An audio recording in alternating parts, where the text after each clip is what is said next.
Samoa e matalasi Ua sio mia elesami Atu mangalanu lawala O fala fatu ile fa foka bawalo tatu tudo ile fo ya fiafi ya ile angalei male lo fa la de lo tatu to fausile langi o le sa tapa ina lo tu soi fo lo tatu wola ile malama mo mali atu le fo tatu silfai ile ngata o lungo le ala ata le tidia le fakasa e fa pe fo lungo lo penga ta fa langi o fala fatu fo ile fionga ile te fono le sunga na le mani toa o le fionga ile sute tai o le fatu to ile tu sa mo tasi ele fo mo wala va no e fatu o tar ko la le Soalepule pa mo wina le kan fa sta ye tatu pa anga lo lang lo wina li por kalame la ya se me o lilo sil panga le tu lo tu wanga le lei ya me se ya o lo tu a walo tatu todo la o fenga te fono ya o mai le tano a wal fa fo ba wala todo un pa anga tatu televise ya o le tala me fa solo tap kalame Soalepule ile ya so for ile ma kan fa lo Ia, ta lofa lava, ta puala, la ua fionga le fonga o le tātou por kalame. Ua tātou whiloa i le lofa maleanga le leo le tua le nei foi a fiafi mata ngō fie, wha i wainga luenga le nei vai aso. Whai valo filima e mai se foi o whea umatiute mga luenga sa whenga Yesu tātou patano.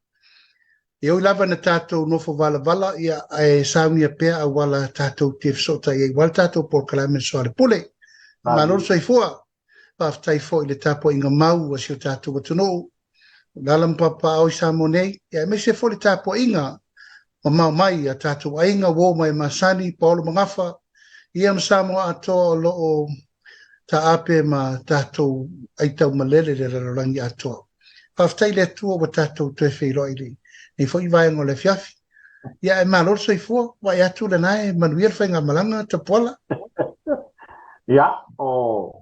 lanu lau ava fo o le malo de to uru ai sei ngai uta ya la maduia ya ole au ne tu sa to ta to fa la mo le official le sunga fa fe ngai ya le nga tervasa ya le fo il tapo inga le sunga Samoa ya ole presidente Samoa ta si tono kal podia alo fa ya alo fa tu le sunga fa fe ngai taulangi ta novasa ya me se fo le fiona le presidente o tato ai fa tu le to Samoa ta si cousin. Ja, en meisje tapo in een mouwer tato studio. Maar nog steeds voor. Ja, maar lole, lang in babai la usionga. Pata watu le, skatap le ufanga solo. Ja, pe ole. Wa mai foi ni so tu singa e sala ese o la tu finalo e pe o. Le lava sa manino sa nga la usionga. Ja, ele se temi fo po se temi foi le titi, pai pa nga tato tudo por malo seina. Ai mai se lava le atina ino fatto anga ia i tono lo tato do e mai se to fai la usionga ma o foi il fa con ma Samoa le ta o ia fo fanga o fatto o tole malo ia manatu na o silsila te puala le tato tunu nafi na tualo ia mai ai le bloketti le nei limo le tato malo ina ua mai ai le tolu lua tausanga nei talu tu le mai whainga malo ia matatou tali ai nai le amatanga o le vaenga numela 5 le nei o nafila le sa tali alo ia ai le tulanga le au whaifato anga umeto fast food e atina ina tulanga taula fumoa tau puale tate vevesi ai o le whanga tatou moa ma tatou fua moa ia fa pena na mawai mameta mafa ile ngate na la u fola waina fola utomo mata fola faisua na ave umana to fale fo yo tano houses se laumon tupu tano houses na tufa umaletunu ia me se la tu blanga o me fo ie pui ai temi o fa o tim mo de vela pe timunga ia pe fa pe laina pe la la vertula o lo se fe me to tono le tatu fale ia ia me se la tu blanga le fale me ai manu o le fato atatala le tatu fale me ai manu na mata mal tau sanga lente nei fale me ai manu nei Pato afatu la ye leo se fale mea i man le tunu. O moe me tau sami mo pua moa povi ma moe ia. E la anta tala umana nafi. Ma e lela loi for 2 miliona Amerika le tau a fai. Tulanga lava ia o le fatu peina o mo nei mea. Ia mai ona nafi o lo ua whaamuta ai le vaenga lo na limba. Ia ona nafi fo. O le foi na auto e talo sanga. Ia whaile vaenga numela ono. O le face 4 la lela at. Ia ma le nganga whaafitai. Ua talia fia fo i le malo saina. E wha awau po te alami. O lo nuinga le foi tātou te tala noa. I le si se furu mon tupo miliona tala. E wha awau waila le wha le ia tiri o tātou mei ua iai. Wa leo tātou wanga i nei le vai taule nei o le wha tupu te le ino tau mafa. Minga, tātou vai le sila sanga. Wha tupu le iai le wha whai lele. O le upuna le la wha tāua ta pala. Wha whai lele ina. Ina ia tupu te le ina. Ma ia maua atiri ai le ano no i tau mafa e pi level tātou manu lau ti. Ia, ia maule tunu. E le ia sesi meilu ngatu le na. Ia mar mea atore na, le skasep, na umana nafi le whatinongo le phase 5. Ia al phase 6 la, o lea na o whatabar lea, foi an nafi. Ia e mauaili tūlanga o le whaaua wina, o le ploketi a nga i le phase numela ono. Mana ia. Alo whaatai. Lau fionga o le Soalepule nei o le skantepo ia o le ua manino i lo whingana o le futu e tāsanga ina ia. Ia o sisila asanga awale tau tuaina o le tātu o tudo. A le foi mawai atu staso poka me uwhaingoina o le peisa. E pila vo o le lamba e anga i mai la umtanga ruenga. O le atonu le nganga o le wha moe lea la ufionga mai so whingana ono po. Ia, o se tasi foi lea o por kalame u whaatulanga una mai le Peisa Plaza. O le vaenga lea o le tutino e lalo le vaenga o le FAO. Ia, ma le tutino e lalo fo i o malo au whatasi. O le por kalame lea na tatala nei fo i le vaiaso le nei. O le por kalame e whawhaingo fine ai pepa wha asu. Mo le au exporters a Samoa. Manaya. Era sa fai il tulango le onga, man to foi aso ia fai tato pepa fa aso fai mai pepa. Ia. Ela tu ave o talo i fa fo po fai mai pepa. Al fenga fo de la fai electronic. Ona type pai rungo computer sensa o i sila taunu nei.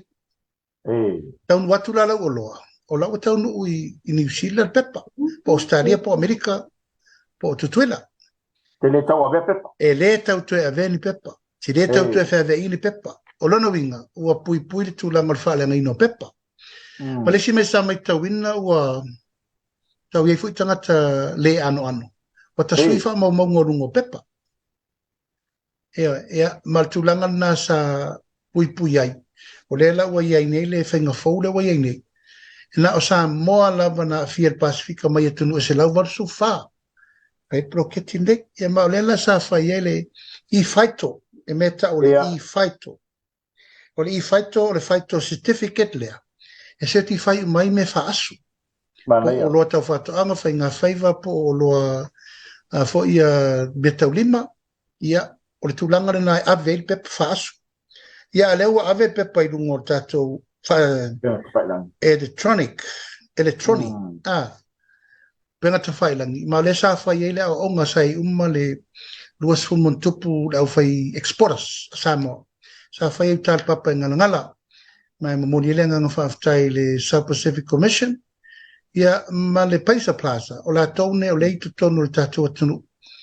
E feso soani tele. I le whawhai ngofia ina o tūlanga tau whaftaua inga le tātou atunu. Lono winga i le saunoanga ano pole le ia seme o sui parua le mea o le la ale toe tau avea le pepa. Eleto ia ni hard copy fela ua ia. Al pepa foi lale, ele ma fai se sina pepelo ina pepa. Ia, mo. Mana tua ele me le tupu nei e se afa maunga ale ofisa o faasu, quarantine. E se fa maunga ale central bank, ma banks. E ma waile ano ato al foreign exchange ale tunu. Mana ia. O momai, ona la mela le ese pepa fatumu ile quarantine, ese pepa ave se topeng, ese pepa ave peng. Ele o maua umala le tau atoa, ma le tamau ainga atoa, o lo maua le uta le ave. Mo. Ono lea, o le mela lea.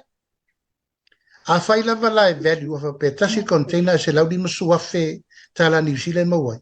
O le value le na, e te tauna report i le Central Bank, e maua le tatu tupe maua mai fafo. Export foreign exchange. O le fatu le na. I le toi mwhai la sesi una toi, pai se stulanga na nga whale time I vole o maitanga te ave o loi faf. E no fo mwhapa u le value o la to loa. Ina e tau ngō fiel tiu te o. I le toi mwhai mena. Tala le walu, ia. Ono whawhai ngō fia ina mō mea ina ia sao.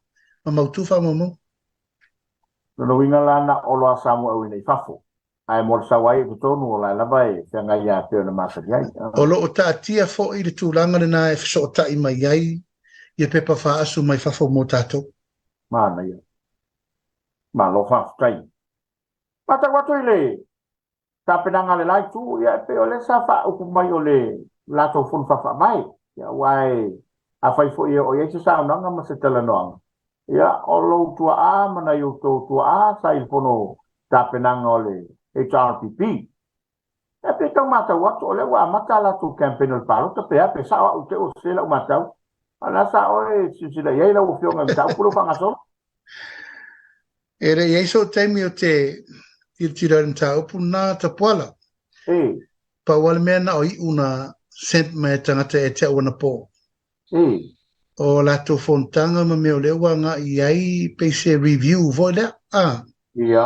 Ia mama natunga I tūlanga vo ia tapenanga mo lua felusu wono. Ia, ale o se whamatalanga tele ia tūlanga a whai o la tau tapenanga na ia. Tata, e matua tauan tapena. Ia, ai se aua mafuai o na whaasala I taitai mal whailo tusi. E tau tapena fsiri lein mena pe ai se ana tupuai lan mafua ngai le tau te tupu. Ia, tau nu mai tūlanga lan mafua nga wala I o no ese sui toto. E tau vona la loto la tau vai ai. Ia, o isi tūlanga le tau mwhai e liu whaavai o pāti. Ia, e te tau. Langa e tapuala e le te whaalo se ufu. E le o te whaenga whai e pui ani a ia te tau o tangata. E o tau tala pea o no le mea lena o savali e seia uia. O le to isa wa ia te tau. Uma, wa ia te tau al pāti e le isa wa ia te tau. Le o puia lau wa ia te tau whaasui al pāti. E reo mafo angana na reina whau pāti lea. E vai peo no whai atu mua. E la tau nei e tau whai mai temi ne lei ma sesi o la tau. Na iei la matanga o le whausingo wha vai o menei. E la o sui o matuati li lava o na vese le ingoa le sa wha vai e vang whau whai. Pui ai a tau tangata. E se mea. E vai peo no whai atu nei te wale ma ua sesi o la tau. Na ala o na whai le pāti lea. Ono ai a te tau a tangata wā a fia na tengu. Mai matua mangoto ia te umolo wa inga na ngai. Na fia ilo o usolo tamao le vea tu na salio. Tu langa lea. E vea I fui ma le toa telo isi matu mo mai moana remulen. Toa telo isi, manishi. Na lena whain mena. E a lela wo ma le temine. Wa atili aina fautu la fono. Ele chapipi. E matua tu lou lava.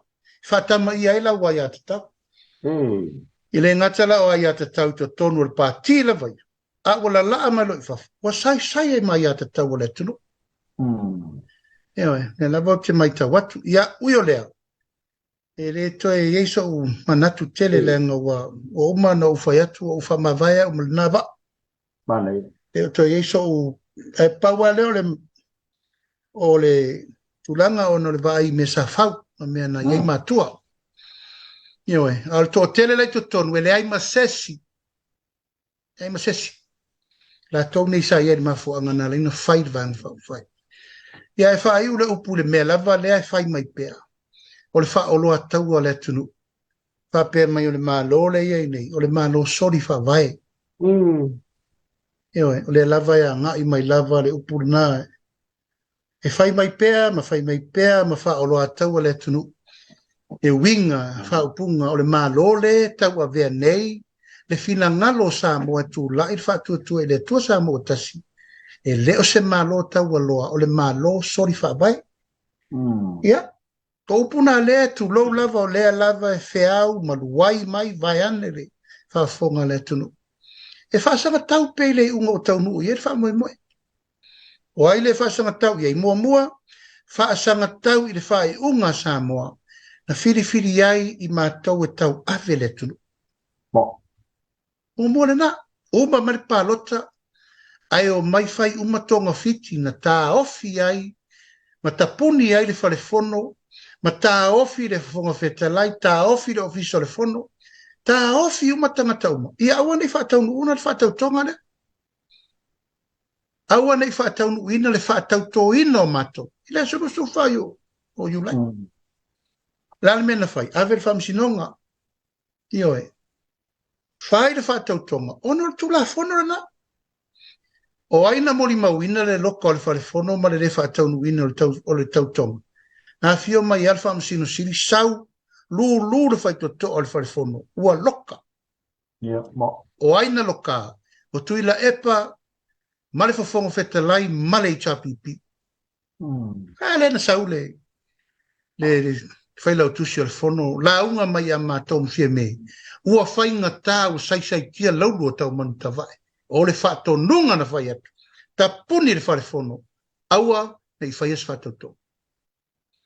O lala me ma whaina whai ele whaato tu ele to sa mo tasi. Ta pena lo awa la whaato la fono ia. Le lava e laulau mai le whaalu maina.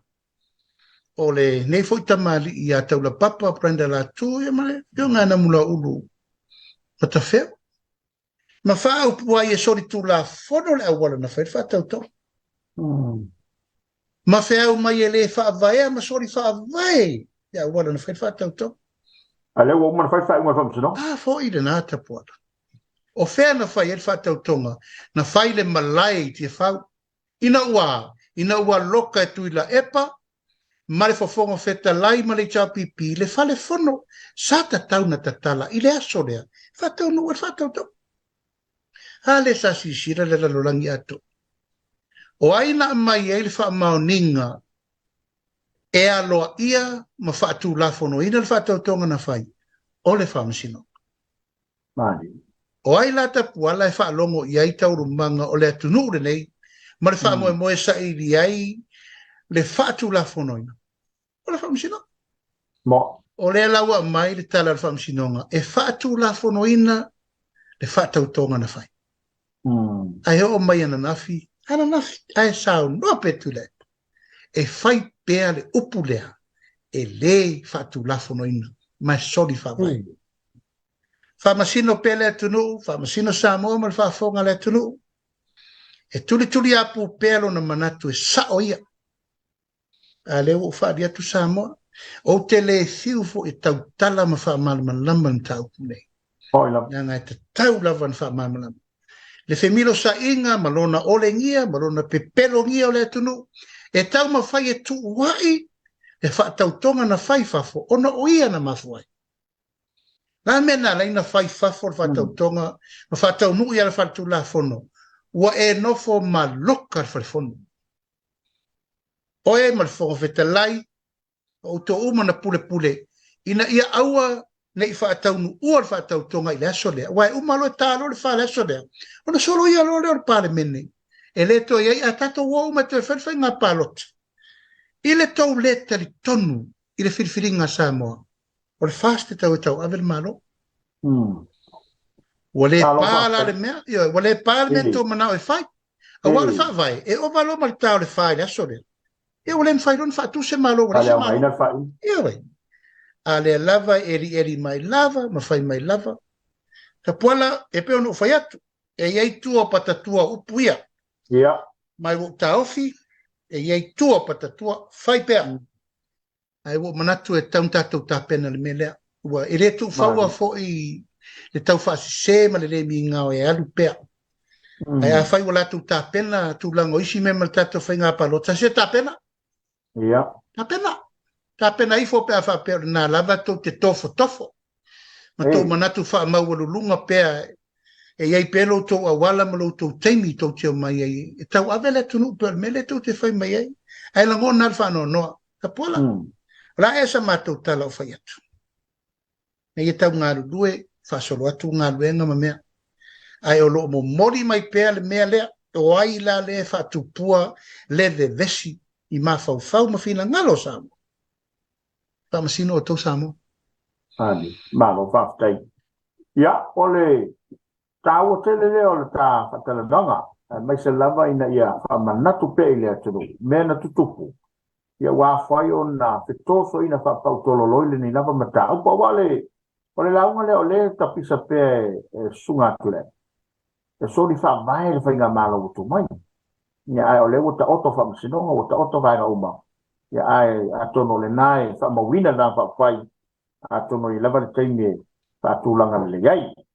O le forensic audit, ia, po o le ase tala la tamai la wafionga, o iei ni mata upu a mata o na taula la tamai, ia pere o le mafuanga le nao tutu po isi, vaenga i la foi tu ona o amata o na dia e mta upule nei i o kika. Ia, ta puala e teimi sa non min sta tupe o ye tonu na la fa i wi ule tau pulengo le fatulangana o le awala fa yer melea mai te le mano noi la le loroto sa upu te le tu su nga tau no fai fa alu se ma fa alu le tau tupe le tunu i poloketi e le tala whenga ina whai. E pauna ola upu en whain whai atu te minei. Tele poloketi whai ngau. Ai lai ngoto ai tupe le tunu.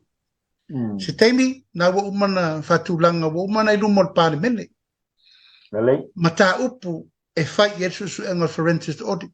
Alo whapopo pea. Vai aso len tēnei ni whapopo i whole sin tā upu. Ai le ni meta i selau tala, meta i miliona tala.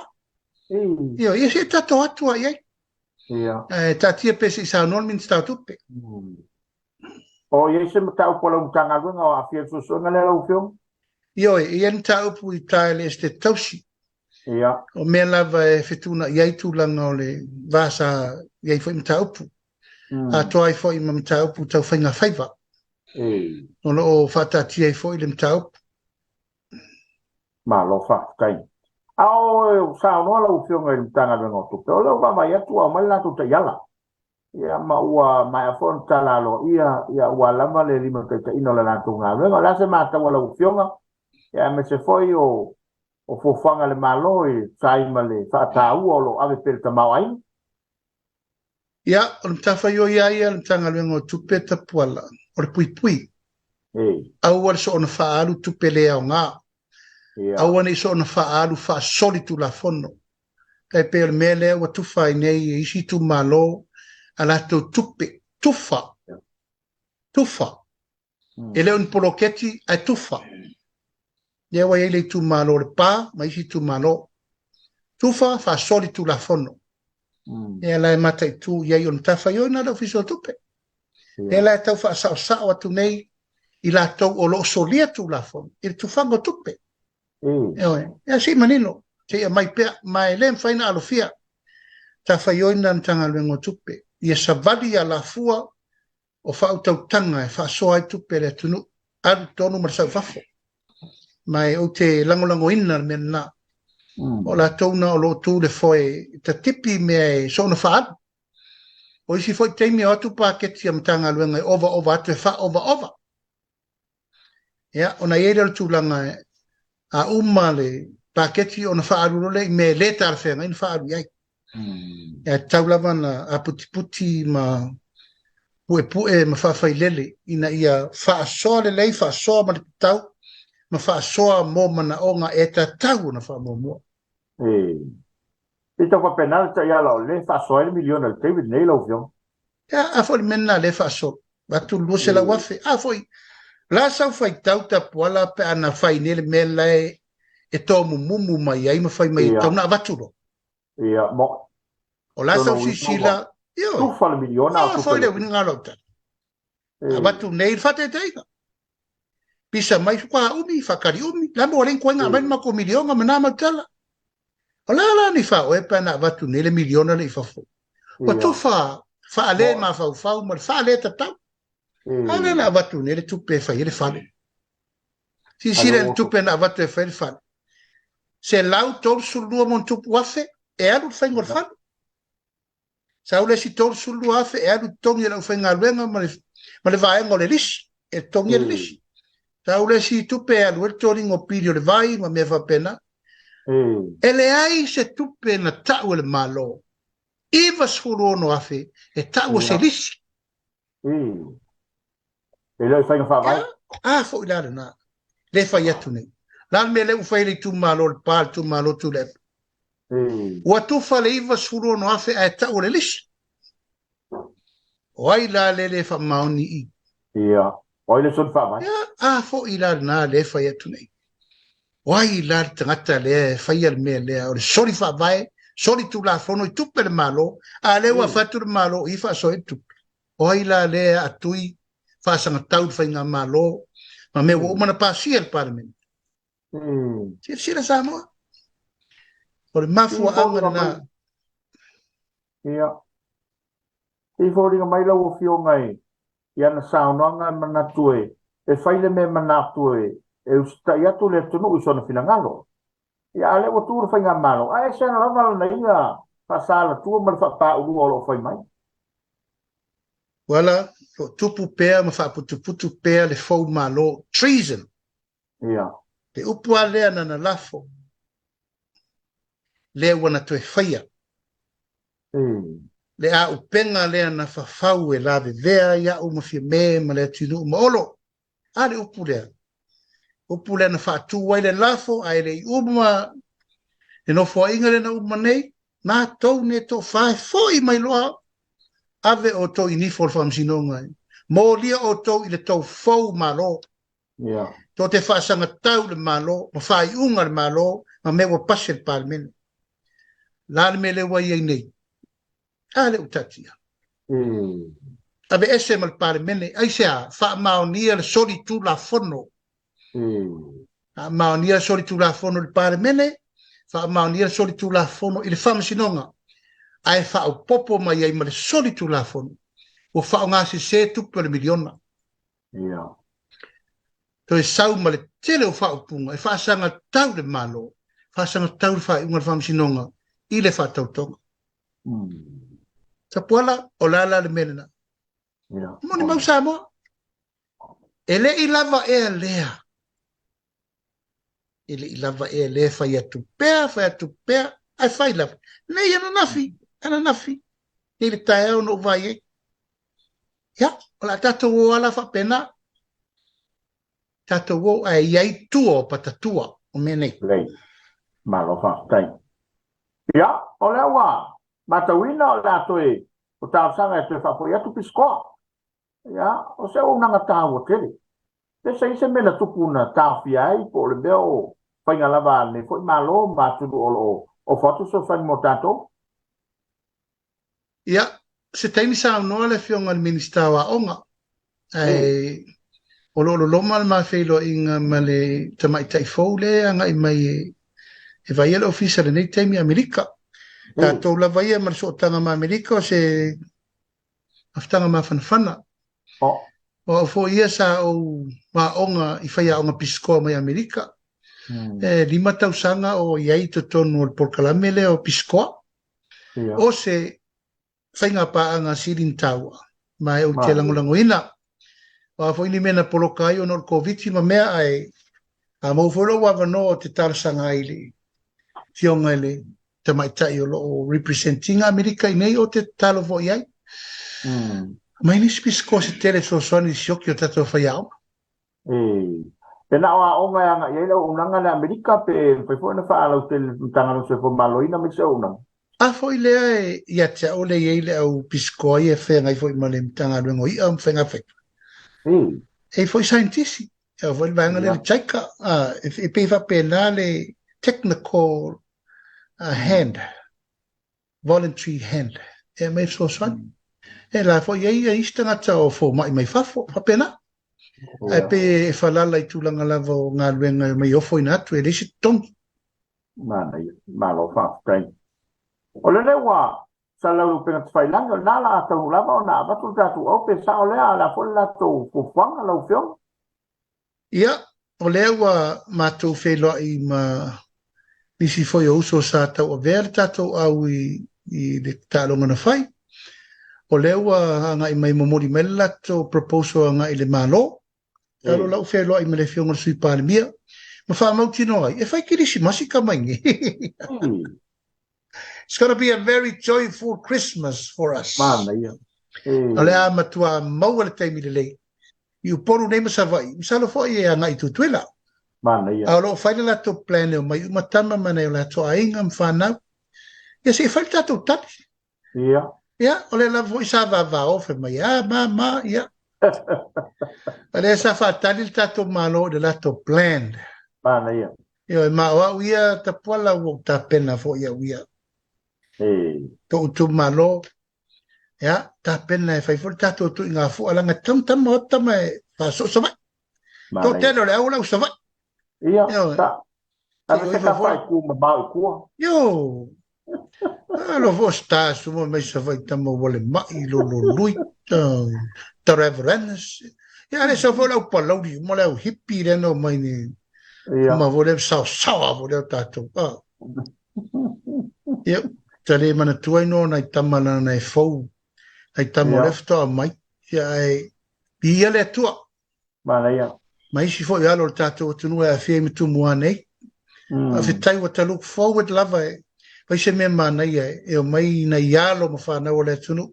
He ma mori se wha fitai. Se wha malo. Ele se ia I la le liki la ma le uni le wa to fie Elon person fo. Ia. O man tatara no le uni o tiretu e fitara no iai.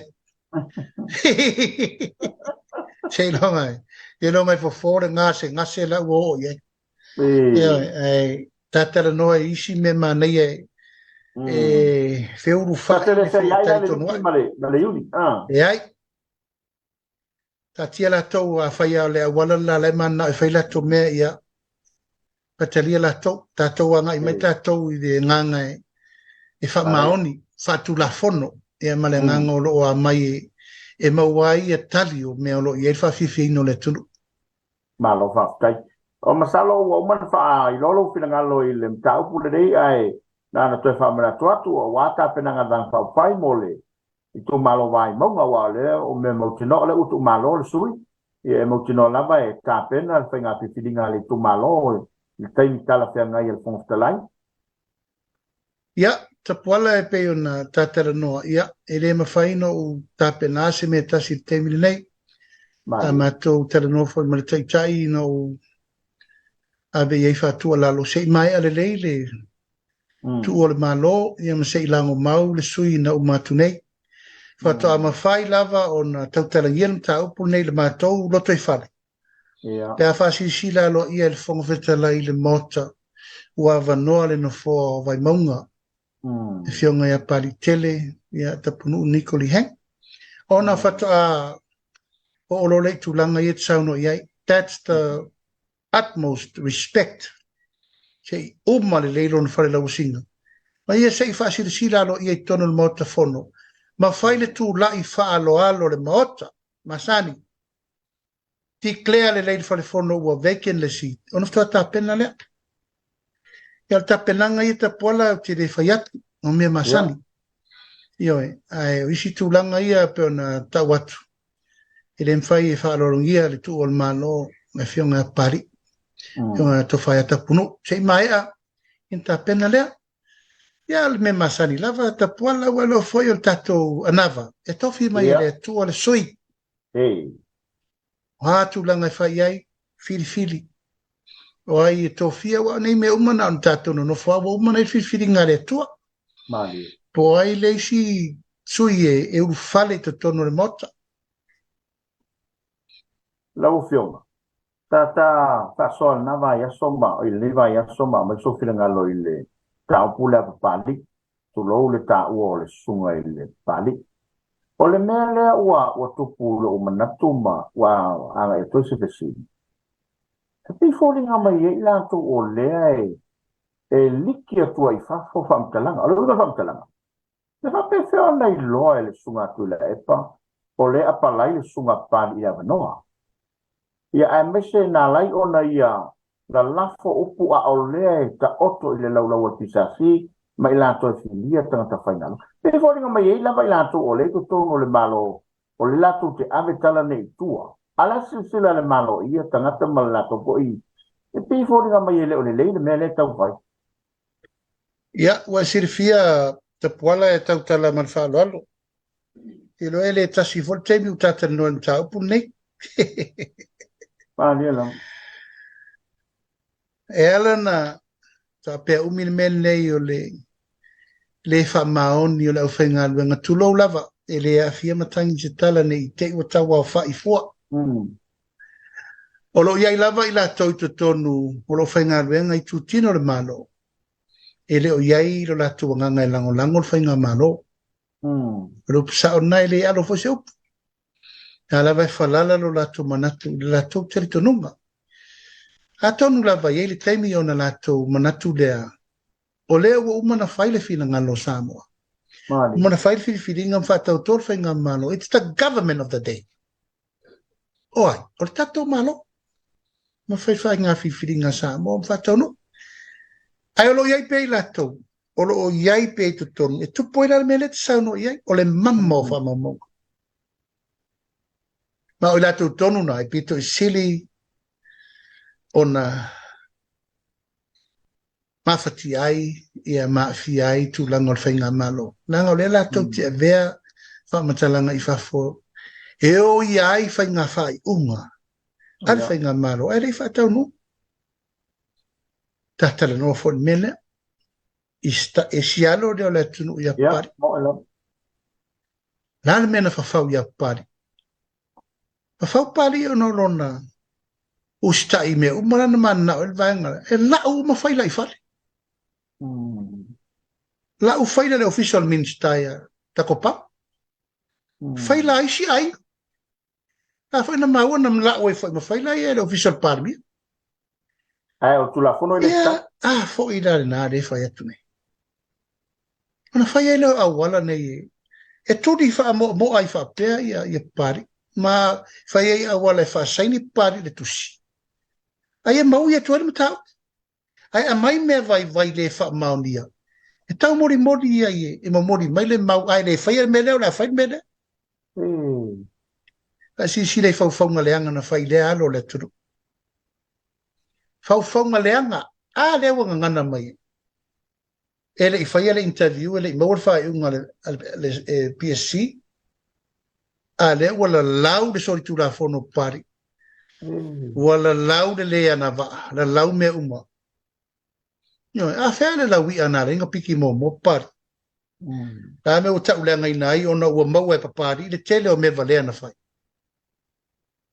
ya ultala na o le lawa mai nei ma momoni mai le mau le ma fua nei na tui le mele o tui ngā whainga ruenga na iei tu tonu le malo tu lau lava watu whaftai e la tau langolang au la tau la nei whai le mele o man whai la tala a le langolango ina whai le me tau na whai I le whai na tau tua ni atua se lua stei mistasi a le langolango le malo whai le me tau na whai wa le msau mele le whai na o fale nganga le malo fa malepe me le malo fa lenga ka liki uma information le malo ai sia nganga la e alanga mai tu la e pai fa fa lenga le malo ma nga I pera ia ia nganga tanga te whainga luenga nei e lango le mele fai me ole a fa ina le nata o le mele ma upu uma nei e fai ele uma tau sanga fonga to e foi mai e ave se uma matou e tau ave la tol malo Sole. Ale o tere sufa mama. Ole whaafita audi le nā lea. Ana malo lo le leitu le epa wa toa le tunu. Ia. Tu lo lava. Ana ngu wa toa le tunu. Ha lave le o mawhai. o upu e vevesi ai ma wha o loa taua ma ngai e manao ina ia vevesi le tunu. Ale mai lona fina ngalo e fou ia mea o le i masane le tunu te te ngali tapipi ia mea. Ele mai lona manao ma lona taingi. E toso whaatata i le fina ngalo Samoa. Lona manatu wana o ia sao ma na o ia poto na te tau a vea le tunu. O le whaasau siri ma le wha mawalunga le na. Leana sau nei. O langa ngangana fo le nāma lona le mawhau fau le na le tunu. Leana furi e nei fina ngalo Samoa. Mana o mia se tai e ava. Ma wha alo alo le tunu. Mana o mia se tai e ava i le au whai ngā luenga. Ma wha alo alo. Whai fe au o le tunu. Mana o mia se tangata na te whatupuina fi le mu. I te tono le tunu. Alal me le whai. E o mal taimini nei. Lale me le whai. E la lau pēro mātou vai mo le whatou va. Lau pēro mātou le loa whai se mea. Poala, follow up. Ai, o le ngangana le nā. Alau te lor me lai. Mana o mai ai. Mana o ia vevesi Samoa ia te ia. O ai ia na te toe tau, ai se tau le tunu. Tu lau Samoa. E whaafonga le tunu. O umma tu vasa na. Sa o yo tato matu e fai mea ia na masaa ile toto. Malingi ile toto le tunu. Ma whewaa ile tunu. O le sa ilingo ma malu ia. Sa ilingo le malo le. Wane. O le lava eli mai ale mena. Ta poala. O lava le fina ngalo Samoa. Ma le tamau aingo Samoa. Ma le alofa o le tua. E fo ai pea. Le file mu ina i au fale fina ngalo le tunu. Aolo eli mai pea le mena. I le suafa manu malo Yesu ke viso e sai ai a nganga nei ta a fili mai nei tangata. O lo lato whaatupuina le vevesi. Ma le ati na e mai e o le me tupu el whewai inga Samoa. Wala, e le iso na whawai e a inga nei. O whaatuatua i le tua. Mari. Eo he wafo o na taula i. E taula lo loto mo lo nganga i aso uma. E mana mai le tae au te whaasanga i fōringo ti a pole. Uma le aso. O lo tapu o ine le tuolo wola malu mafau fau. Ina i whaasanga tonu na ngā luenga. Eo, e pe whapena se langona. Ana file mu le tunu. Malo. O le lei ma wha le tonu, lai sira le tua. Tu mai, te whaid mātou teimi. I le o tua ia tama. A wa umana whaid wha inga Samoa. Umana mai whamanianga le tua tau ave. Mari. Lau whionga o le siri mulmuli ia o lau stasu o mtau koe tau tele o walfa a whong mawal tātu. Tuna whono hoi e tonu. O whese tulanga o wa la lata iai le. Pato whala inga le kāpeneta o a te o le kāpeneta le o a ta autoti iai ma le pulenga le malongo. Le tula whono e lonto e teuteuina. O leo wa whaide la sanga mōmua. La sanga mōmua le whionga li prestene fau. Sa te rapi, pa ai. Viera na. O le tulau lava le whionga li prestene. Viera na le la ngafa man taupu le. Taupu foi na matua tato vevesi ai.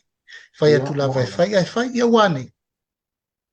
Taftai le tua wa, whai whiwhiringa le whionga le prestene fau. Tatu la ia fo iam tau. Se taim, ia na mai la ia. E pāle mene. E toi wha pi. Ke le tūtino le tūla whono ua matua whaintala. Pei al whausinga volen mena o le olo volen whau. Ka koe mare sa mala e mare ko. E whatua e mai le tūlanga o le metu i apa e sel mea mai. O le whaina whau whale. Ia e tātou talo i le tua e so ni mai i le matau. Ina ia wawena fo ia. So rongo le lei whai unga whamsinonga le tunu. Malo whaftai. Ia, lau whionga le ua, se mai te, si ui ono tāna pei whaalunga tūrunga ina, mane fundi lao le ua tere inanga nei whanau ia lato whaunga, ia se sāunanga po, ia lau whionga manu o le maua lao i mo tāna kalama. Ia, ma wha mai e tātou po kalama o Soalepule, ne whia? Ia, whaftai te poala, mori atu le ngang whaftai tele, ono le sira mai mō mai, mai mō mai fo i o le tātou atunu le whaowino le tātou po kalama nei vaengo le whiafi. malo atu Samoa, fai valo filima, walta po mai, mau mai, mai se fol tau tuino se tatou tunu i Samoa nei, tatou tūla lata fo i le tele ma le ano noa ia o le fai ungo nei tau sanga mam tafa i fai i le ngata fo i fau falenga, pe ponga, sfanau, sao fai, fau uma fanau, ia o le talo lava, fongi e le atua i o lima sao nei mea uma, tau pule le tatou wala wina wal tatou whamana tuina o le aso soifua, tatou misia. Ai o tūlanga lava ia ta puala tatou te ngā whaalupe o nau mati. Ta pena atu le whai ungo le tau sanga nei. Ea tatou ta pena mo le amatanga le tau sanga fau. Tele tatou mei whata tia tapu. E ta tau na tatou maua se tau sanga fau fia fia. Ma se tau sanga fau manuia. I le whainga malo ua tele mano no i mea iau whapapoa. Ia. Tau na tatou wo'o i le whai ungo le tau sanga lea o le asau nei i le alofa ma le anga le leo le tu. Ua iaini mea mana na ia se tele tatou te mori mawina. Ia, e tupu mea uma nei o le tatou talo i le li mo le whamanianga e me se fori tupu le tatou whatuatua. Manu te le ina le nei a fiafi Samoa ma lau tapu ai mai whawhitai le mai moa whawhitai le sisi le mai mori atu le whawhitai tele ta puala i le nai tu o le vai pio ngā Samoa me se fori sunga le whawhinga ia ma le whaavano ina o le lato studio ia walta whamoe moe tau tu ananta sponsors tau tu ananta tu sponsor lea mate pati ma po atu ma tinka le tato office ai manu te le ina le whasausaunga le tapu ai ngā so tu malo pa manui atu le kirisimasi ma le tausanga fau fia fia. Look forward for tatou wheloa i malanga mai fia nisi o tatou ainga. Ia, a ia maua Samoa se tatou whainga malolonga manuia le whai unga le nei vai asu. A le neita puala ma le tatou porkalame whasoifua mai manuia. Le sio me le te fono le sunga la le mali toa e pe ona ia lungo le tau kara Soalepule. Ia o le nalo fatasi mai lo ofisa i le malo tututasi ia o lo mato fasala watu i le ofisa sunga le fatenga sunga le nga tevasa ta po no foi sunga Samoa ma Samoa utasi America Day. Fa tia to tato sponsors tato te fele fo na vaiaso ia manu telena la faso sunga nei po to fai soifua. Soifua mai manuia tapu